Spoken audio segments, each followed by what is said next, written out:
right? Mm-hmm. Okay. You guessed it. Three, I think 3 or 4 ones ago. So when you look at your concept, I think I only have space for 4. So what I want you to write really quickly at the top is, what is it? You're going to write revolution. So at the top, revolution. Now the first and most important one, and that's why I like this definition, so it allowed me to have more flexibility, is a sudden, radical, or complete change. A sudden, radical, or complete change. So when you look at your example, you have, what is it like, property. That's where you're going to you put your definitions. I'm going to give you 4 really quickly. I don't know if we'll have time to do another exercise. But B is a fundamental change in political organization. So there's something in the political structure that changes, whether it's a party, whether it's a type of government, there is something that changes. So when we look at President Barack Obama, and the reason why I chose the change as a counterexample of, they never said that there would be a black president in this country. And especially the history of the United States, the good and the bad, what he had to do to accomplish that is it's a pretty sudden, radical change, coming from his very short, brief career, not that much experience. You know, that's a Hollywood story. Second, we're talking about fundamental changes in socioeconomics. So the idea of women being pushed into the workforce, being encouraged. The idea of, you don't have to wait on a man anymore. You're strong. You can go to work by yourself while your husband's fighting, or wherever you can actually do it by yourself.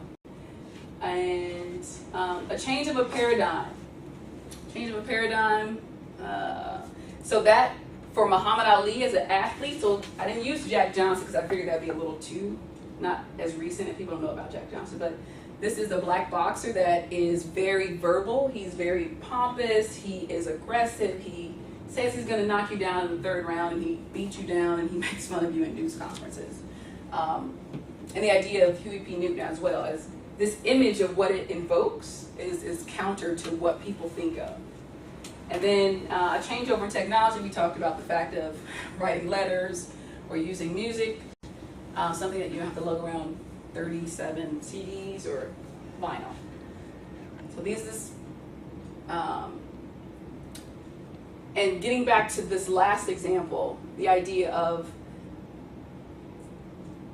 I would say, someone having an actual revolution in whatever context it was to overthrow, wasn't a monarch per se, but he beat the odds against what he was kind of set up against. The idea of paradigm shift, especially the idea of socioeconomics, the people, you actually own the land, even though it didn't happen that way. There was a big paradigm shift in kind of the old guard of the United States. You're not going to get our sugar, to we're going to control our own resources. Any questions? Do we still want to go back and revisit this? No?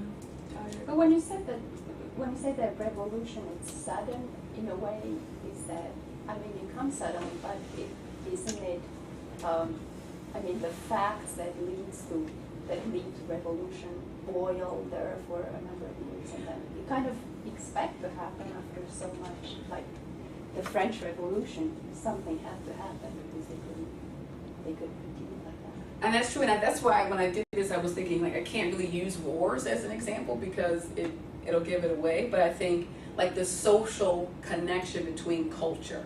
So culturally, what things happen. So the idea of kind of the norms, and even today in our society, we have most Americans that believe, when Hillary Clinton ran for president, she was going against the, people were voting for Obama even though they didn't like him as a black person, but because she was a woman. So the idea of whoever the candidate is, we're not voting for you because you're a woman. Right. It doesn't matter if you're capable, it doesn't matter how brilliant you would work, you're a woman. So we're just going to keep with what we know. So the idea of, and that's why I like this one, because it kind of gave layers to it. It wasn't just kind of, you get some guns together and you have a coup d'etat. So it gives flexibility, but again, there's not necessarily a right or wrong answer, but it just kind of gives a layer to the social context and what I wanted to use as far as society. So technology, the role of women, and culturally the perception of of blacks in America. It's interesting that definition just says change, but not necessarily positive or negative change. Right. So I'm like thinking like modern day education policy. Revolutionary. Right. Maybe not positive, but revolutionary.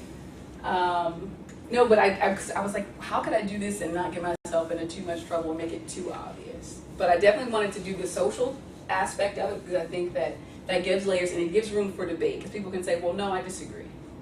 And I said at the beginning, I want to make sure that we have like the, because there is no right or wrong answer to it. And then some of the opposite words that it helped me come up with different examples for revolution. So the idea of, this idea of obedience or empire or domination or submission. So I use some of those things like culturally kind of what those things, especially the office space, like I was like, I can use that. It came to me randomly. And I used to love June Cleaver. She's just a nice lady, rest in peace. Any other questions or comments about what we've covered so far? I don't think we're going to have enough time to get to the... So we're not going to get to the independent practice, but I will let you know what the homework is, and I'll make sure to give it to you on your way out. So we're combining this concept of what a revolution is in the social cultural context, and we're going to make a connection to back to your wonderful textbook, the idea of what happened in America here. So the question that you're going to ask, and I'm going to give you 3 choices, but the first one, for the sake of time, who grants authority or power? How and when is authority exercised?